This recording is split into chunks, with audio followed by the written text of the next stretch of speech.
Hello मेरे प्यारे दोस्तों, आप सभी का आज फिर एक नए बेहतरीन वेरी मोस्ट इम्पॉर्टेंट वीडियो में बहुत बहुत स्वागत है। देखिए, आज हम तुमको कक्षा 12 का एक बहुत मोस्ट इम्पॉर्टेंट जो ये डेरिवेशन है उसको यानी बताने जा रही है।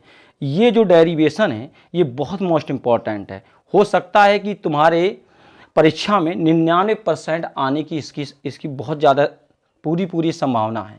देखिए, इसमें क्या है कि अनंत लंबाई के आवेशित तार के कारण वैद्युत क्षेत्र की तीव्रता, ठीक है ना, जो अनंत लंबाई के आवेशित तार के कारण वैद्युत क्षेत्र की तीव्रता, ये डेरिवेशन है। ये तुम्हारा गॉस की प्रमेय नामक पार्ट से है।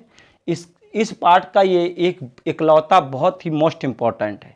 इसमें क्या है कि हमें इसमें जो पढ़ना है तो हमें इसके पहले क्या है कि हमें वैद्युत फ्लक्स के बारे में और गॉस की प्रमेय के बारे में जानकारी होना अति आवश्यक है। क्या होती है गॉस की प्रमेय, वो पहले देखिएगा यहाँ पे।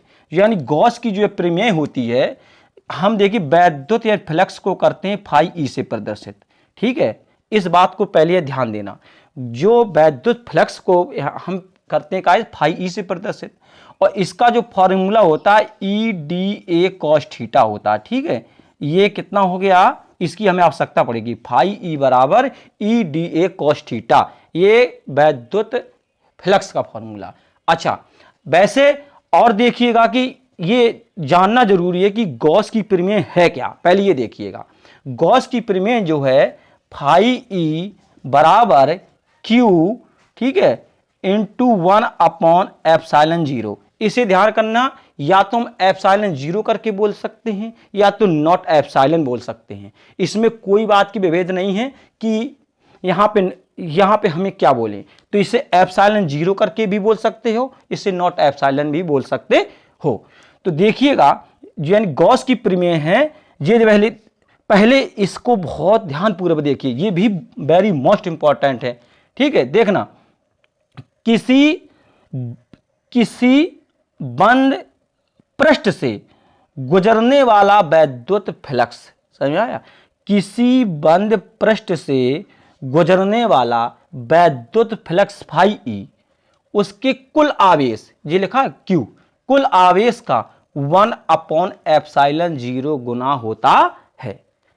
किसी बंद पृष्ठ से गुजरने वाला वैद्युत फ्लक्स, उस पृष्ठ से बद्ध कुल आवेश, समझना, उस पृष्ठ से बद्ध कुल आवेश Q का 1/एप्सिलॉन 0 गुना होता है। यह है गॉस की प्रमेय, जो एक बहुत वेरी मोस्ट इंपॉर्टेंट प्रमेय है। हमारा ये मानना है कि इस पाठ से हर साल एक ना एक क्वेश्चन 100% आता है, ठीक है। इस बात में ध्यान रखना।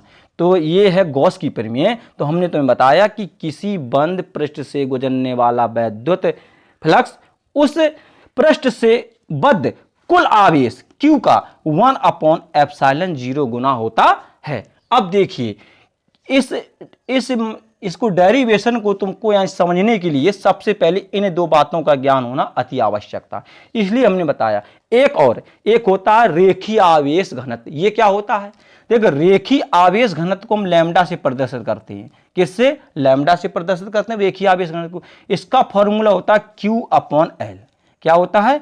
Q/L। ये हो गया रेखीय आवेश घनत्व। इसका ज्ञान होना अति आवश्यक है। इसमें क्या है, हम बताएंगे, यदि किसी पृष्ठ के प्रति मीटर लंबाई पर उपस्थित कुल आवेश को हम क्या कहते हैं? रेखीय आवेश घनत्व कहते हैं, ठीक। अब आइए यहां पे, अब हम आते हैं इसमें, ठीक है ना। इतनी बातों के बाद इसमें आइएगा। ये हमने क्या किया है कि एक अनंत लंबाई का एक हमने आवेशित तार लिया है, ये, ठीक है। ये तार है तुम्हारा AB नाम का है, यहां से यहां तक ये तुम्हारा तार है। हम इसमें क्या करते हैं कि इस तार से, ध्यान देना, हमने क्या किया कि एक अनंत लंबाई का आवेशित तार लिया। इस तार से R दूरी पर, देखो ये, इस तार से R दूरी पर बिंदु P स्थित है। कौन स्थित है?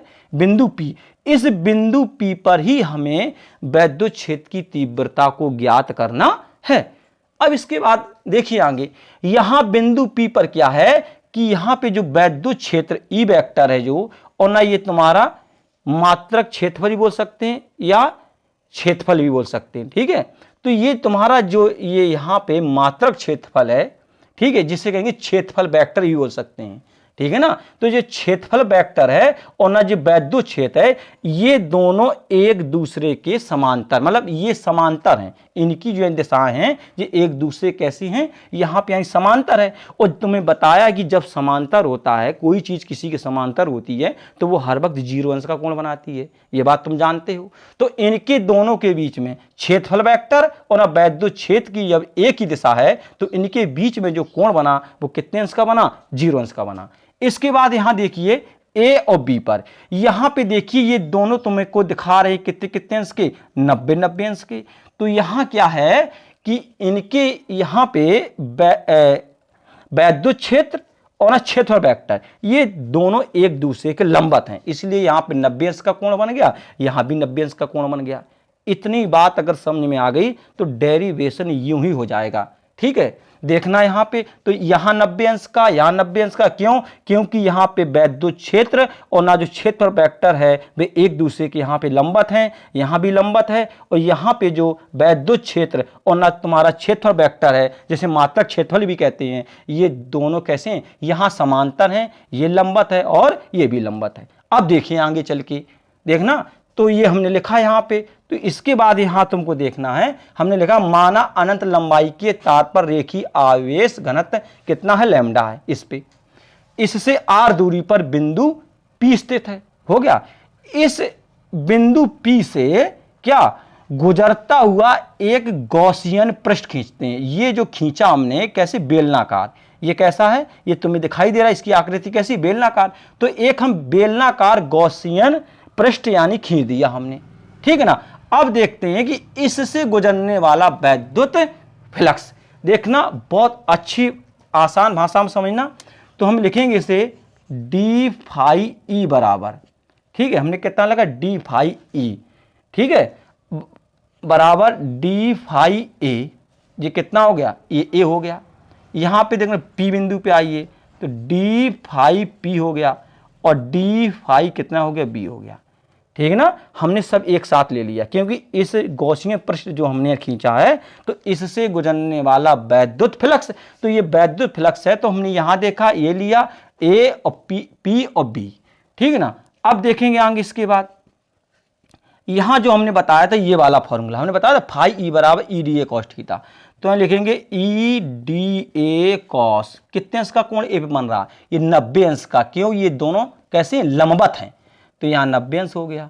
प्लस इसमें देखिएगा डी, क्योंकि ये फॉर्मूला होता है ना फाई बराबर इतना, तो इतने बराबर यहाँ पे कितने अंश का कोण बन रहा है, ये 0 अंश का बन रहा है। हमने ये तुम्हें बताया था यहाँ पे कितने अंश का बन रहा है, यहाँ पे 0 अंश का बन रहा है। और यहाँ आ जाइए ई डी ए कॉस कितने हो गया, ये 90 अंश हो गया, ठीक, क्यों, ये यहाँ पे बी है, ठीक।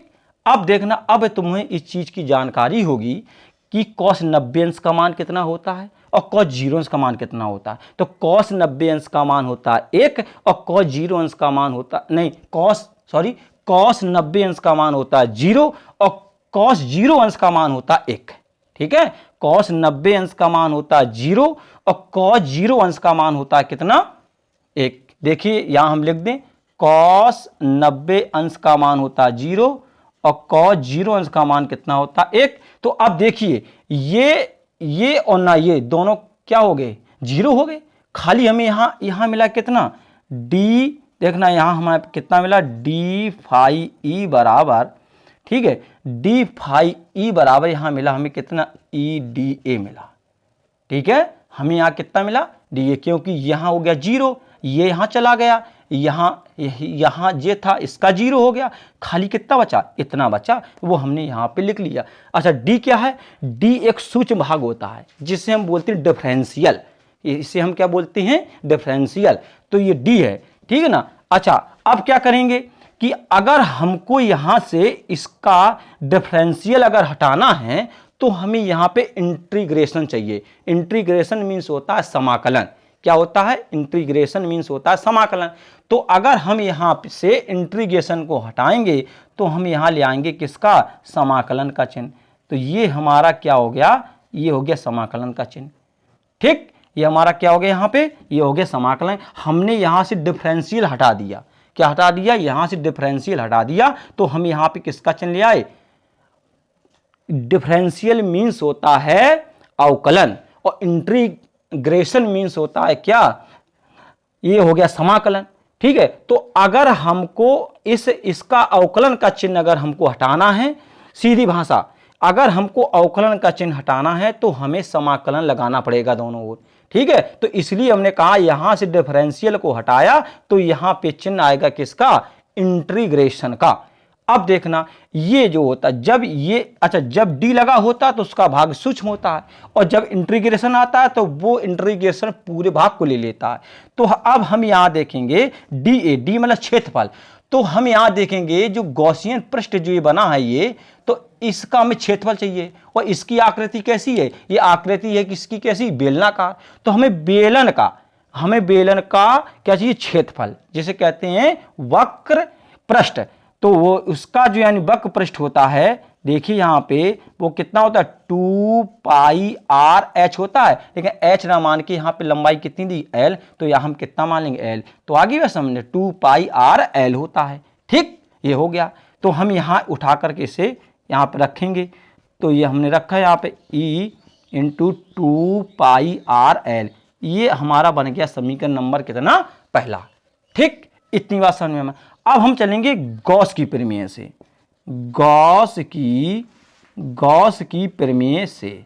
ठीक है, ये हमने बताया था गॉस की प्रमेय से, और गॉस की प्रमेय अभी हमने हाल तुमको बताई, ये है कितनी है, फाई ई बराबर क्यू अपॉन एप्सिलॉन 0, ये समीकरण कितना हो गया, ये हो गया दूसरा। अब देखना आगे इसके बाद, अब हम क्या करेंगे, यहां पे समीकरण 1 और 2 की तुलना कर देंगे, लिख देना यहां पे समीकरण 1 व 2 की क्या करने पर, तुलना करने पर। ठीक, क्यों, देखो फाई ई बराबर इतना दिया गया, फाई ई बराबर इतना दिया गया, तो ये दोनों आपस में बराबर हो जाएंगे, या इसका मान उठा के यहां रख दो, जैसा समझ में आए। फाई ई बराबर इतना है, फाई ई बराबर इतना, जब ये दोनों बराबर हैं तो ये दोनों भी बराबर हो जाएंगे, या इसका मान उठा के यहां रख दो या इसका इसमें रख दो। तो अब इसके बाद देखेंगे हम ई बराबर नहीं, ई इंटू 2πr l बराबर क्यू अपॉन एप्सिलॉन 0, ये हो गया। तो हम लिखेंगे यहाँ ई बराबर 1/2π, ठीक है, यहाँ से देना 1/2π, और इसके बाद ये एप्सिलॉन 0 को हम ले लेंगे यहाँ पे, और r को यहाँ ले लेंगे, यहाँ लिखेंगे क्यू अपॉन l। देखो यहाँ पे हमने क्या किया, 2 यहाँ लिया, पाई यहाँ लिया, एप्सिलॉन 0 को यहाँ ले लिया, ये r ले लिया, क्यू अपॉन l हो गया। ठीक, अब चूंकि अभी हमने हाल तुमको बताया है कि यहाँ पे क्या होता है, रेखीय, हमने बताया था कि रेखीय आवेश घनत्व जो होता है लैम्डा बराबर फॉर्मूला बताया क्यू अपॉन एल, तो हमें यहाँ से क्यू की मान की आवश्यकता थी, क्यू क्या होगा, लैम्डा इंटू एल। नहीं समझे, रेखीय आवेश घनत्व लैम्डा बराबर क्यू अपॉन एल, तो इसका त्रिज्या गुणा करें, क्यू बराबर लैम्डा, ये मान उठा के यहाँ रख देंगे, ये क्यू का जो मान आया है ये मान यहाँ पे उठा के रखेंगे, तो ई बराबर 1/2π एप्सिलॉन 0 लैम्डा एल अपॉन कितना एल हो गया। तो इस एल से इस एल को हम क्या कर देंगे, यहाँ से काट देंगे, तो हमारा जो डेरिवेशन जो निकल के आया, हमारा जो सिद्धीकरण निकल के आया 1/2π एप्सिलॉन 0 लैम्डा अपॉन कितना आर। ये तुम्हारा डेरिवेशन मोस्ट इंपॉर्टेंट था, ये हमने तुम्हें बहुत आसान शब्दों में बताया है, तुम्हें सब एक एक करके याद होना चाहिए ये ठीक है ना, ये इसका वेरी मोस्ट इंपॉर्टेंट है ये। ठीक, ये इतना निकल के आता है। तो ये डेरिवेशन हमने बहुत आसान ही भाषा में बताया ताकि तुम्हें एक एक करके समझ में आ जाए। इसको देखना, इस बात में ध्यान रखना कि कहाँ से यानी डिफरेंशियल लगा है, कहाँ से यानी कि हमने इंटीग्रेशन लगाया है, और ये तुम्हारा हमने यूं ही चुटकियों में कर दिया। इसका बार बार प्रैक्टिस करना, इसको याद कर लेना और आराम से पढ़िएगा, मस्त रहिएगा, और जय हिंद।